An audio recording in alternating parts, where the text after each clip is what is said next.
Welcome to the Harvest series, where we explore stories of creativity, connection, and courage leading up to the Harvest Summit this May in Kaplankaya on the breathtaking southern western Asian coast of Turkey. Kaplankaya is a place of transformation where ideas come to life and the spirit of collaboration flourishes. Today we're joined by Zach Bell, a visionary co-founder of MyPlace, a platform dedicated to helping people share their homes with friends, and the founder of Return, where he researches and explores cultural movements. Zach has also worked closely with the founder of Burning Man and is deeply interested in building communities of belonging and deeper human connection. In addition, he is the founder of Namuna, a space for those who are spiritual but not religious, and we're going to talk about this. Zach, it's a privilege to have you with us digitally, and we're thrilled to have this conversation with you. Good morning. Good morning. Thank you so much for having me. How did you start your day? I woke up and went surfing and took a sauna and a cold plunge and had a little bit of tea, and now I get to chat with you, so it's a perfect morning in my opinion. Okay, thank you. Very glad to have you. So you're very much interested into about spiritual but not religious people. Are you one of them? I think almost everyone that I know is.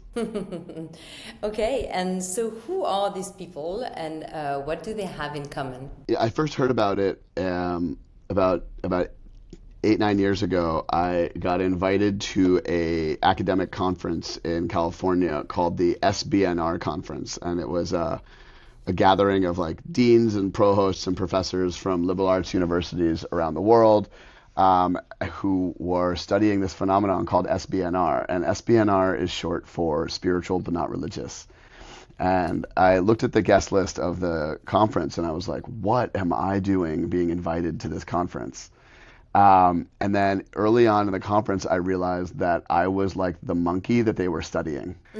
They were like, oh, that's one of them. Like, he goes to Burning Man. What's being studied in universities around the world, what's happening at a really high number. Actually, in America today, it accounts for 40% of Americans, which is a huge number of humans.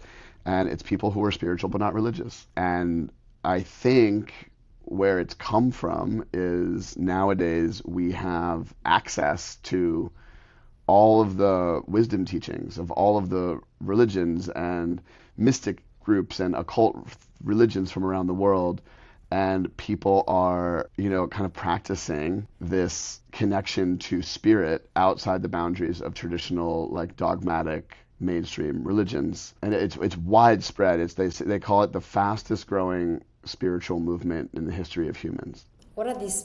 Are they missing still a sense of the sense of community of a religion, and what do they feel disconnected from? Well, I think that's the reason that we started Namuna. And I think what's happened is people kind of threw the baby out with the bathwater. They said, I'm spiritual but not religious, so I don't want anything to do with religion. People have had such some people have had really intensely negative interactions with, mainstream religions, where they feel like they cause wars and they're colonializing places and they're pushing their beliefs on people and they're forcing you to do things that you don't really know. There's a metaphor that says religions were supposed to be like the finger pointing at God, but people started paying attention to the finger and not what it was pointing at. And, because of that, people kind of just threw away everything that had to do with religion. And with that, what you lose is a sense of a schedule, rituals, consistency, and most importantly, because you're not engaging in any of these things on a regular basis, you lose the community. Yeah. And it's confusing for people. I think it's confusing forget people. Like, I think it's been confusing for me. I'm like, what kind of meditation am I supposed to do when I wake up? Should I do breath work? Should I do Vedic meditation? Should I do the breathing where you go, or should I do the one where you go, or should I do, like, what do I do? Like, do I want to sound bath? Do I want to sound ceremony? Do I want to sound healing? Do I want to sound experience? Like, what am I supposed to do? There's so many options. It's like, I want to do a medicine journey. Do I do ayahuasca? Do I do mushrooms? Do I do ketamine therapy? There's so many things available to us today that I think without religion, or without the kind of schedule that religion provides, people are kind of lost on their own. So you've mentioned Namuna. Can you explain me and can you explain the listeners what is Namuna? It's a website, it's a platform, it's a community, online community, it's a guide. What is it? So Namuna is quite technically, structurally, it's a religion. So it's organized as the religion of no religion for people who are spiritual but not religious, with the dogma of no dogma. And what we do is, on the back end of what we do, we focus all of our time on supporting the leaders of the culture. So we separate the leadership into three different buckets. We call them guides, communities, or sacred sites. And the guides incorporate people such as like practitioners, wisdom keepers, lineage carriers, elders. The communities are people that gather folks on a regular basis and provide structure for practice and meaning, whether they are communities of practice or communities like Earth One that bring people together. And then on the other side, you have sacred sites, which are people building physical spaces for people to come together, or folks that are stewarding existing ancient sacred sites. And we support them in the same ways that religions support their community. So we help them with accounting, finance, operations, back office. We fiscally sponsor guides so we can help them raise philanthropy from within their communities. We host gatherings where we invite all the guides together to connect with each other, to develop mentorship and peer frameworks. And most importantly, I think one of the things we do is we gather them all together and help them do collaborative marketing so that they can reach wider audiences. Because what's happened in the modern era is all of our practitioners of spirituality have had to become entrepreneurs and small business owners, interacting in a super transactional nature by like selling courses to their clients, and then they're competing with each other. But listen, if you're going to go to like someone's breathwork class, you're probably going to go to someone else's retreat. It's all the same people going to all the same things. And so we help really bring it together. And then on the forward side of what we do, we make all of that available to our wider community. So if someone's looking for where do I go, what should I do, who should I study with, we work with all of our guides, communities, and sacred sites, and every month we publish all the things they're doing around the world so that people can join them. Is it like, do you do like a selection, or because I guess like you have a lot of people who might be a bit like too much or excessive. So how do you check people? So we have thousands of applications.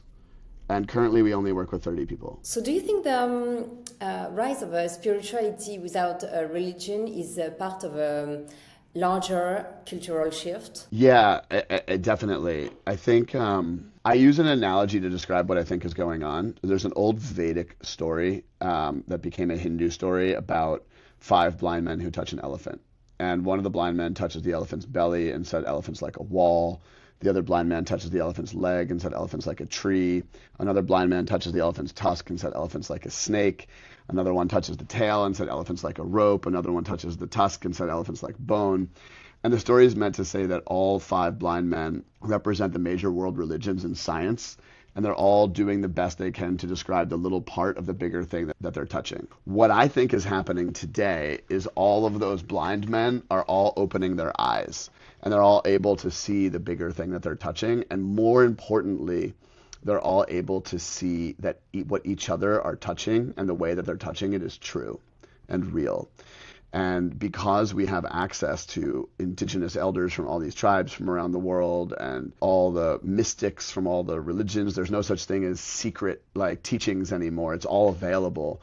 And so because of that, one of the things my teachers spent their lives writing about is this thing called a global panentheistic worldview, meaning that we're going to see all of the gods from all of the groups as part of a pantheon of deities that are doing their best to describe all the unique ways that we connect with this great mystery that everyone's called God, Great Spirit, Jesus, Muhammad, Buddha, Allah, the Tao, Great Mystery, whatever. It's all like describing the same thing.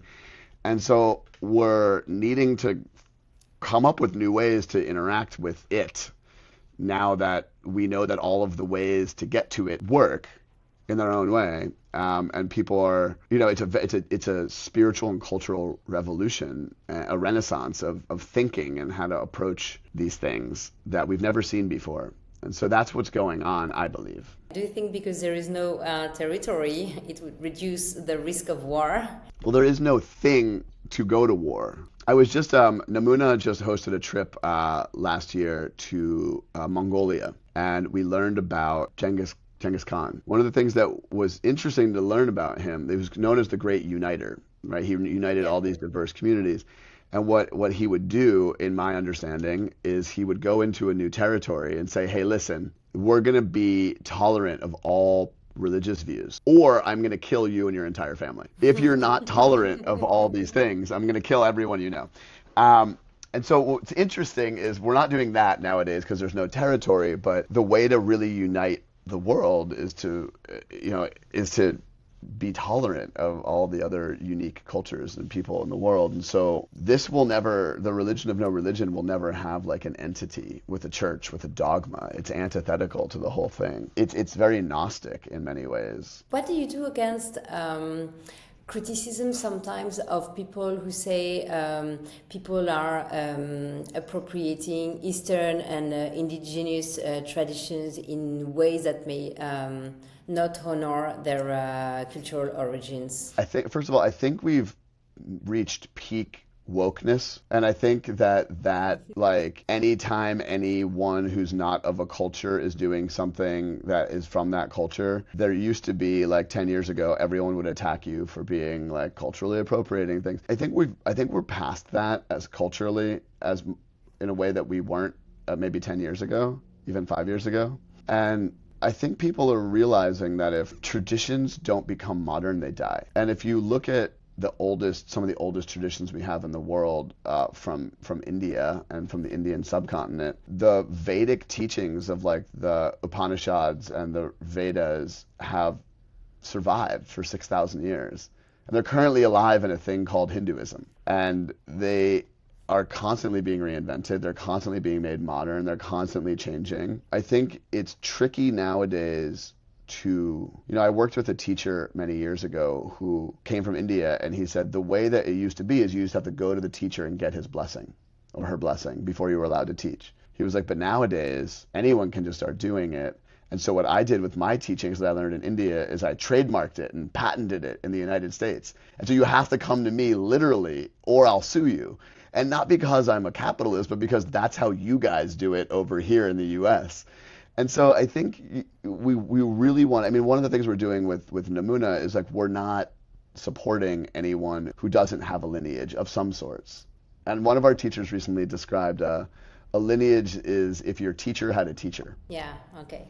More Because spiritual. how far back can yeah, you trace exactly. lineage? Like some stuff just doesn't work anymore. And the greatest teachers of the modern era are like people who like went deep on this thing and deep on this thing and then combined it together and made it modern. And so cultural appropriation is real, but I also think you see the rise of how much reverence and respect people are starting to have globally for lineage, heritage, indigenous tribes and their leaders. And I think that's really new, like we just did a trip where we brought leaders from Amazonian tribes in the equatorial basin of, you're doing it with Lynn Twist, with Yeah. Harvest. So Lynn just brought Minari and a bunch of these elders and leaders to the Arctic, where we met with the indigenous leaders of the Sami Nation, which is the indigenous tribes of the north.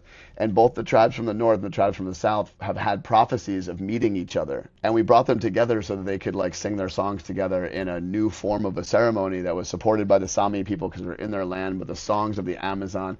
These things are extraordinarily new, and they'll result in new things. And I think this is how we connect the world. I think the last thing I'll say on the topic is I think people are afraid that globalization will monotonize everything. But I think what you're actually seeing in practice is the more we globalize, the more reverence and respect we have for deep and real authenticity, and the more support those cultures are given to stay true to what they're doing and to keep their lands and to keep, like, there's a real cultural movement towards that right now that didn't exist 10 years ago. How did you approach the faith in the religions? Is it an aspect like you try to think about in Namuna? I think people who have faith in tradition is amazing. We don't espouse like any views with Namuna. We just support people who are doing great work, and we just try to connect people to great things. So we support a lot of people who work with traditional religions, and the faith within that is amazing. I think what I've learned in my life, is the trick is just surrendering to something greater than yourself. And so if you want to surrender to Jesus Christ as your Lord and Savior, amazing. If you want to surrender to the Tao, amazing. If you want to surrender to Great Spirit, amazing. Like whatever. And I think that's what we confused with faith. Like you don't need to believe in the story of the book. You just need to surrender to the thing that it's trying to describe and Surrender. let it guide your life. That's a beautiful way to put it. Yeah.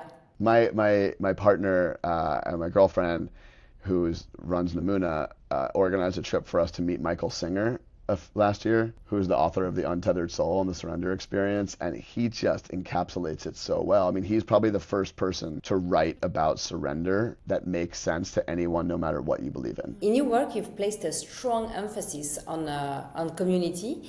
What do you think makes a community truly thrive?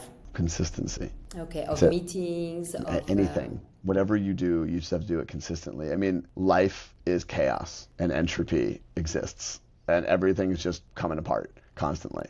That's just the reality of the nature of being. And if anything that creates consistency inside of that will start to gather energy around it. It's why you see when like a couple gets together and gets married, like a community starts to form around them. That's literally what a wedding is. It's like, here's the community that we want to support us for our marriage. And because they're consistently together. Right, and it forms some version of consistency for people. So I talk a lot about Shabbat dinner, and you see Shabbat dinners are like all over the world. There's like all these non-Jews doing Shabbat dinners. We support Tribe, which is one of these like secular Shabbats. Shabbat dinner is amazing. There's a lot to learn from like the Jewish community, because what you have is over the last hundreds of years, you have a community due to persecution and whatever has been decentralized. And so these Jews, there's a small number of them, and they live all over the world because they've been kicked out of their home, they've been war, genocide, whatever. They've been able to maintain connection because they continue their ritual. And Shabbat dinner is the easiest thing in the world. I mean, it's way more nuanced than what I'm going to distill it to right now, but ostensibly it's like stop working and get drunk with your friends, right? It's like,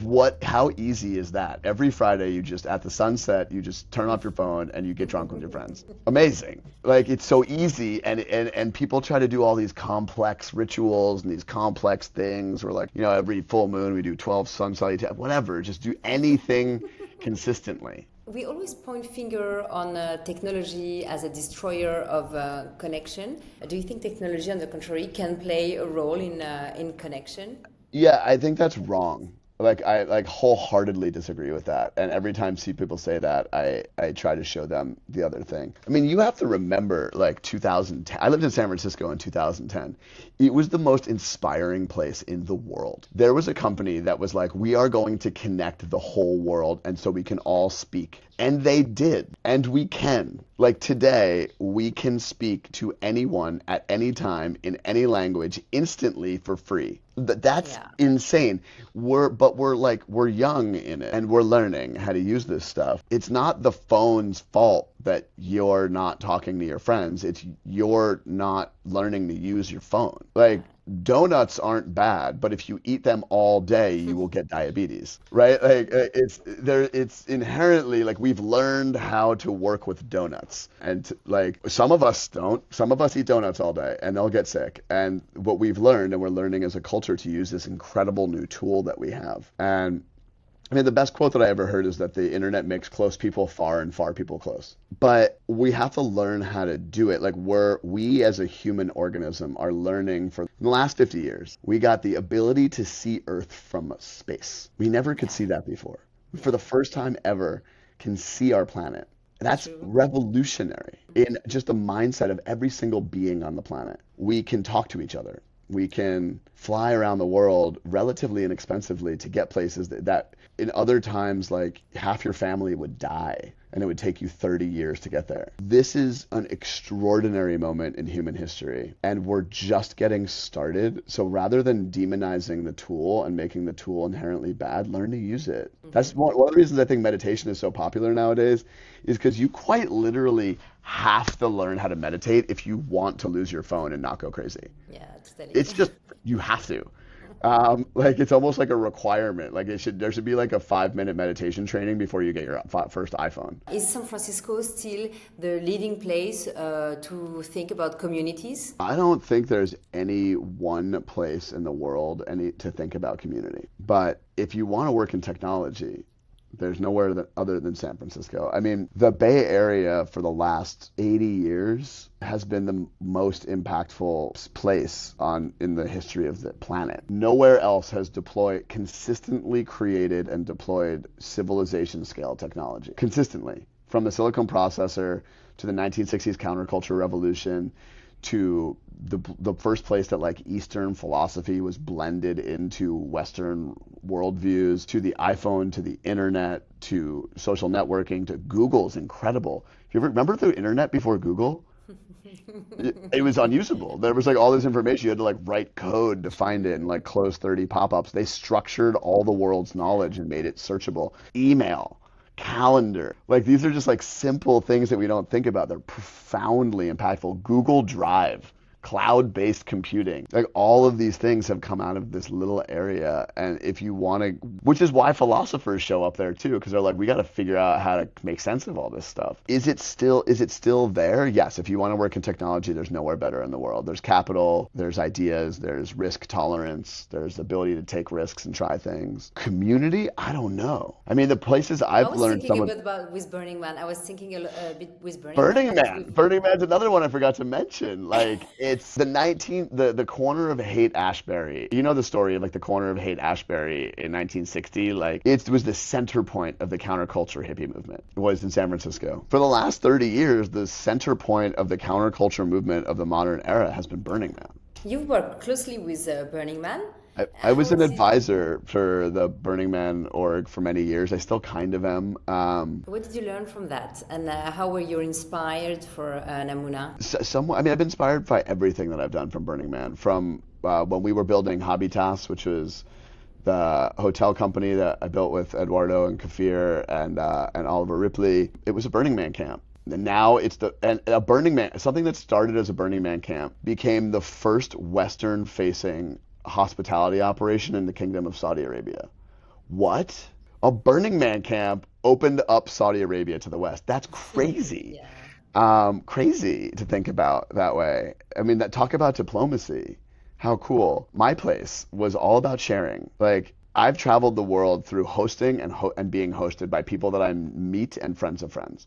And so we created MyPlace to let people travel the world through their existing network, meet friends or friends of friends. Burning Man has a temple project in the middle of it. That's a temple built to all that has nothing to do with any religion, where all are welcome to pray however they want in it. That doesn't exist anywhere else in the world, and it started there.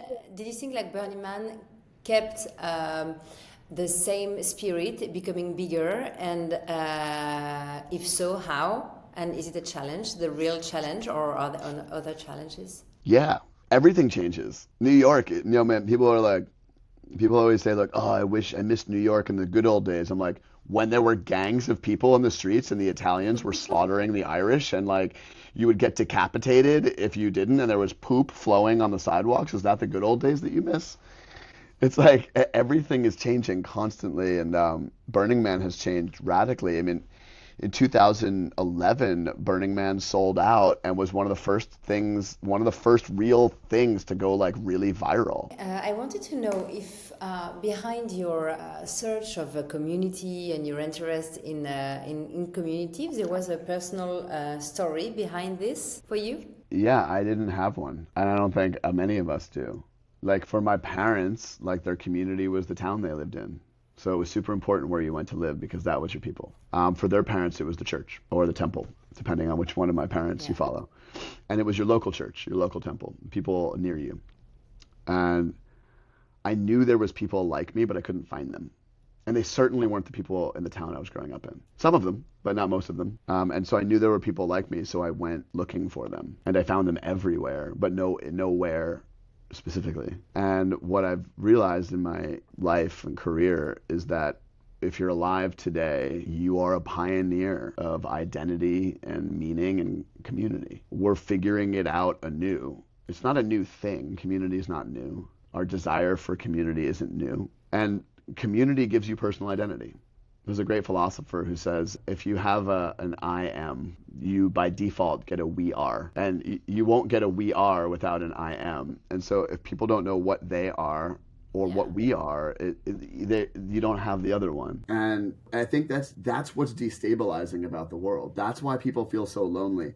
Not that they are actually lonely, it's just that we haven't come up with a way to define our communities. And so I just made my life an experiment in trying to maintain a community of people around the world who are my people. And Nice. it's been a trip. I don't have an answer, but I definitely feel less lonely. I have confidence now that my people are everywhere and speak all Great. kinds of different languages and are all kinds of different colors and are all kinds of different spiritual backgrounds. And I think what we're seeing is like a global value set start to emerge of people who want to protect the environment and want to protect indigenous cultures and want to support people to be free however they want to be with their sexual orientation or their marriages or not marriages or whatever. People to have access to opportunity regardless of how much money they have or whatever their gender is. I think you're seeing this community start to form itself, but it's not there yet. But you just got to keep working towards it. Beautiful, Zach. I just wanted to, before we ask the last question, the harvest of the day, I just wanted to ask you, for people who are in business, doing business, and we know a lot of people are trying to build communities. And I wanted to know if you have, because you give a lot of speeches and you've studied it a lot, what are your good advice about what's a good community? You mentioned consistency was something important, but what's your good advice for a company who has no community and wants to build one, a company who has a community but doesn't know how to really activate it, and if you can also explain what is a fake community for you? If your community exists to drive shareholder value or your community exists in order to sell more products, it's bullshit. And Yeah. a human, any human, no matter who they are, can feel authenticity no matter what, no matter how hard you fake it. If it's fake, it's fake, and you just feel it when it's real. And the greatest communities in the world are real and they're authentic and they come from someone's desire to really feel something authentic and to express it authentically. I've done a ton of consulting with different businesses and communities, and you just have to do it for real. And I think everyone knows what I'm talking about. Like if it's like, join our community, buy our dishwasher, it's like, fuck you. It just sounds so bad.